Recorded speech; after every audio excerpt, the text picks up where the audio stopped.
तो दोस्तों 2024 में हम बीजेपी को हरा देंगे, ये गारंटी आज राहुल गांधी ने कारगिल के लोगों को दी है। राहुल ने कारगिल के लोगों से खुली चर्चा की और उसी में कहा कि आपने बीजेपी के राज और कांग्रेस के राज दोनों को देख लिया है, दोनों के फर्क को देख लिया है, तो ये मत समझिए कि कांग्रेस बीजेपी को हरा नहीं सकती है। इसके बाद उन्होंने गारंटी दी कि 2024 में बीजेपी को कांग्रेस हराने वाली है। आपको याद दिला दूं कि राहुल गांधी इन दिनों लद्दाख में हैं। आज राहुल गांधी कारगिल पहुंचे, जहां उन्होंने लोगों से चर्चा की, उनके सवाल सुने। बहुत से लोगों ने बेरोजगारी, भेदभाव और विकास न हो पाना जैसी कई समस्याओं के बारे में खुलकर राहुल गांधी से बात की और राहुल ने भी कारगिल से मोदी सरकार को ललकारा है। उन्होंने भारत जोड़ो यात्रा, मणिपुर से लेकर देश में बढ़ती बेरोजगारी और सरकार की आर्थिक नीतियों जैसे गंभीर मसलों पर अपने विचार रखे हैं। आइए सुनते हैं राहुल गांधी क्यों कह रहे हैं कि अगला चुनाव हम ही जीतेंगे। सुनिए जरा। कांग्रेस पार्टी का डाउनफॉल, कर्नाटक में किसका डाउनफॉल हुआ? कांग्रेस पार्टी का हुआ क्या? अब आप देखना, हिमाचल में किसका डाउनफॉल हुआ? कांग्रेस पार्टी का हुआ। अभी मध्य प्रदेश में चुनाव है, राजस्थान में चुनाव है, छत्तीसगढ़ में चुनाव है, तेलंगाना में चुनाव है। आप देख लेना वहां पे किसका डाउनफॉल होगा।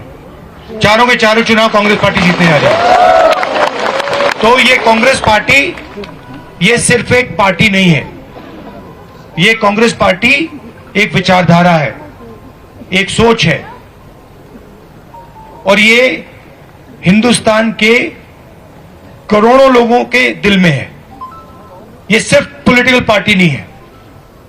जो हमारी कॉन्स्टिट्यूशन की वैल्यूज हैं, जिन चीजों के बारे में आप बात कर रहे हो, फेयरनेस होनी चाहिए, रिस्पेक्ट होनी चाहिए, यही है कांग्रेस पार्टी। और आपने फर्क देख लिया है, देश में आपने फर्क देख लिया है। बीजेपी का राज देख लिया आपने, कांग्रेस पार्टी का राज देखा है। ठीक है, तो आप ये मत सोचिए कि कांग्रेस पार्टी बीजेपी से टक्कर नहीं ले सकती है। मैं आपको गारंटी देके कह रहा हूं, 2024 में हम बीजेपी को हरा देंगे।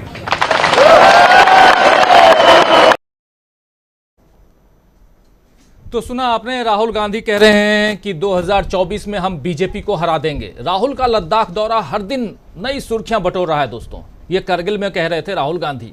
कभी राहुल बाइक चलाते हुए दिखाई देते हैं लद्दाख में, कभी चीन की घुसपैठ का मसला उठाते हैं, तो कभी लेह के मार्केट में लोगों के बीच प्यार बांटते हैं, और कभी फ्लाइंग किस करते हुए नजर आते हैं। तमाम विजुअल्स आप देख चुके हैं और कुछ विजुअल्स आपके सामने हम चला भी रहे हैं बिल्कुल बगल वाले विंडो में। और आज तो राहुल ने सीधे बता दिया कि अब बीजेपी की सत्ता जाने वाली है। वैसे बीजेपी ही नहीं, बल्कि अब तो मोदी को वापस भेजने को लेकर भी नारे लगने लगे हैं। जी हाँ, ये बात मैं कर रहा हूँ साउथ अफ्रीका के 2 दिन के दौरे पर गए पीएम नरेंद्र मोदी के लिए गो बैक मोदी के नारे लगे।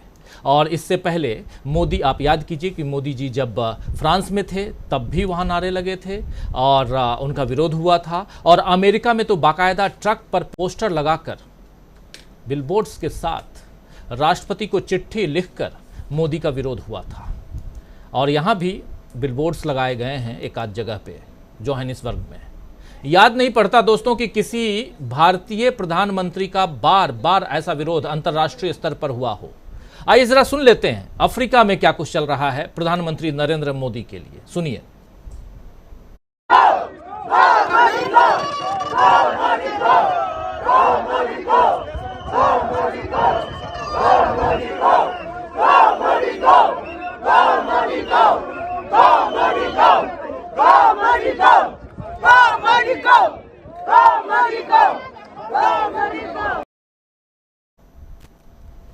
तो सुना आपने गो मोदी गो के नारे साउथ अफ्रीका में जोहानिसबर्ग में, और प्रधानमंत्री नरेंद्र मोदी वहां ब्रिक्स कंट्रीज की बैठक थी और इस बैठक में भाग लेने के लिए गए थे और वहां जो कुछ हुआ उसकी बानगी गो मोदी गो बैक मोदी के नारे लगा रहे हैं वहां विदेश की धरती पर। तो उधर विदेश की धरती पर लोग गो बैक मोदी के नारे लगा रहे हैं और इधर अपने देश में तो ऐसा लग रहा है कि बीजेपी 2024 का चुनाव धोखाधड़ी करके जीतने की फिराक में है। एक तरफ राहुल गांधी कह रहे हैं कि जीतेंगे तो हम ही, 2024 में हम ही जीतेंगे। दूसरी तरफ धोखाधड़ी, जो बात मैं कह रहा हूं, पूरी गंभीरता के साथ, पूरी जिम्मेदारी के साथ इस वर्ड का इस्तेमाल कर रहा हूं कि धोखाधड़ी का इस्तेमाल करके बीजेपी 2024 का चुनाव जीतने जा रही है। कैसे कह रहा हूं, क्यों कह रहा हूं? वो इसलिए कह रहा हूं क्योंकि बीजेपी सांसद डी अरविंद ने, तेलंगाना से हैं, उन्होंने यही दावा प्रेस कॉन्फ्रेंस में किया है। तो यहां फिर हम दावा, हमारी बात और हमारी विचारों का कोई लेना देना नहीं है।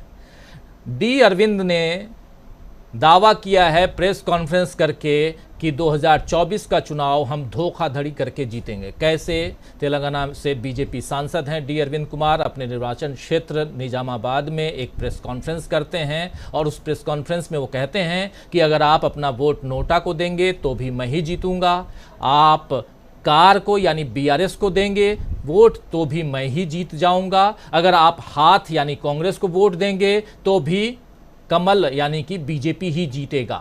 ये कह रहे हैं डी अरविंद कुमार। आपको बता दूं कि कार तेलंगाना में सत्तारूढ़ बीआरएस का चुनाव चिन्ह है, हाथ कांग्रेस का चुनाव चिन्ह है और कमल बीजेपी का है, जबकि नोटा का मतलब आप जानते ही हैं, नन ऑफ दी अबव, यानी ऊपर दिए गए उम्मीदवारों में से कोई नहीं। डी अरविंद कुमार ने यह दावा भी किया है कि वोट किसी को भी दो, आएगा तो मोदी ही। जी हां, बिल्कुल, वोट किसी को भी दो, आएगा तो मोदी ही, ये नारा भी लगाते हुए। तो क्या इस दावे के पीछे कोई बड़ी धोखाधड़ी की संभावना है? क्या अरविंद कुमार खुलेआम ये ऐलान कर रहे हैं कि ईवीएम में पहले से सेटिंग की हुई है कि आप किसी भी निशान पर वोट दबाएंगे, बटन दबाएंगे और कमल को ही वोट मिलेगा, आएगा तो मोदी ही, वोट तो कमल को ही पड़ेगा वाले इस दावे की शिकायत अब चुनाव आयोग से की गई है। बीआरएस नेता के कविता, जो आप जानते हैं कि मुख्यमंत्री केसीआर की बेटी भी हैं, उन्होंने चुनाव आयोग से कहा है कि वो इस दावे को गंभीरता से ले और इस पर कार्रवाई करे। अब आयोग इस मामले में यानी चुनाव आयोग इस दावे पर किस तरह की गंभीरता दिखाता है और इस मामले की कैसे छानबीन करता है, कैसे आगे जांच को बढ़ाता है, ये सब देखना होगा। ये अभी तक तो पता नहीं है, लेकिन इतना तय है कि चुनाव से पहले बीजेपी सांसद ने अपने बड़बोलेपन से बीजेपी को धोखाधड़ी के आरोप से घेर दिया है। वैसे भी बीजेपी इस वक्त कई मोर्चों पर घिर ही रही है। आप देख रहे हैं, पीएम मोदी साउथ अफ्रीका गए तो वहां उनका ठीक से स्वागत नहीं हुआ। इसरो की सफलता पर पीएम का चेहरा स्क्रीन पर बार बार दिखा तो उस पर बीजेपी और मोदी की खिंचाई की गई। इन सब के बीच बीजेपी के लिए एक बड़ी शर्मिंदगी और खड़ी हो गई है, क्योंकि समय पर चुनाव न कराने के कारण UWW यूनाइटेड वर्ल्ड रेसलिंग, जो विश्व कुश्ती की सबसे बड़ी संस्था है, उसने भारतीय कुश्ती महासंघ को निलंबित कर दिया है। ये वही कुश्ती महासंघ है जिसके अध्यक्ष बीजेपी सांसद ब्रजभूषण शरण सिंह हुआ करते थे। ब्रजभूषण जो हैं, उन पर महिला पहलवानों के यौन शोषण का गंभीर आरोप है। आप सब जानते हैं, जंतर मंतर पर महिलाएं बैठी थी उनके इस आरोप को लेकर, लेकिन बीजेपी या मोदी जी ने अब तक उन पर कोई कार्रवाई नहीं की। कुश्ती महासंघ जो है, उसके कामकाज पर इसका असर पड़ा और समय से चुनाव नहीं हुए और अब दुनिया की सबसे बड़ी संस्था ने भारतीय कुश्ती महासंघ को ही निलंबित कर दिया है। बीजेपी की गलती का खामियाजा पूरे देश को भुगतना पड़ रहा है। पश्चिम बंगाल की सीएम ममता बनर्जी ने इस पर बड़ा बयान दिया है। उन्होंने साफ साफ कहा है कि केंद्र और बीजेपी हमारी बहनों को मिसोजिनी और पुरुष वर्चस्व से परेशान करते रहे हैं। भारत को उन लोगों के खिलाफ खड़ा होना चाहिए और उन्हें दंडित करना चाहिए जिनमें कोई नैतिक संवेदना नहीं बची। हिसाब किताब के दिन अब ज्यादा दूर नहीं। ये जो आखिरी सेंटेंस है वो बहुत इंपॉर्टेंट है।